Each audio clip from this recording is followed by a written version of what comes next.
আসসালামু আলাইকুম প্রিয় বিদ্যুৎ ব্যবহারকারী ভাই ও বোনেরা, আপনারা সকলে অবগত রয়েছেন যে আজ বিকেলে সারা বাংলাদেশের বিভিন্ন স্থলে কিন্তু বড় ধরনের একটা কালবৈশাখী ঝড় অতিক্রম করেছে, যার ফলে কিন্তু বিদ্যুতের লাইনে অনেক ক্ষয়ক্ষতি হয়েছে। অনেক তার ছিঁড়ে গেছে, খুঁটি ভেঙে গেছে, মিটার ভেঙে গেছে বা অনেক বড় বড় গাছ কিন্তু তার উপরে পড়েছে। এতে করে অনেক জায়গায় কিন্তু বিদ্যুতের লাইন বন্ধ আছে।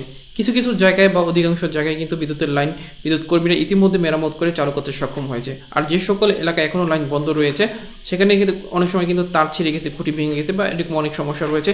যদি এরকম তার ছিঁড়ে থাকে, খুঁটি ভেঙে থাকে, তাহলে সেগুলো কখনোই আপনি খালি হাতে স্পর্শ করবেন না বা ধরবেন না। সাথে সাথে বিদ্যুৎ অফিসকে অবগত করে ঘটনাস্থলের তথ্য দিবেন।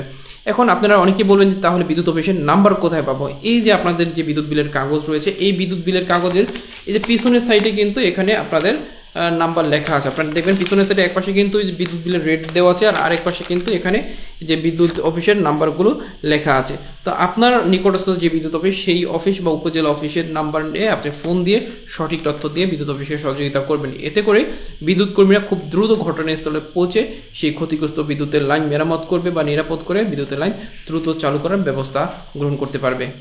সকলকে অসংখ্য ধন্যবাদ।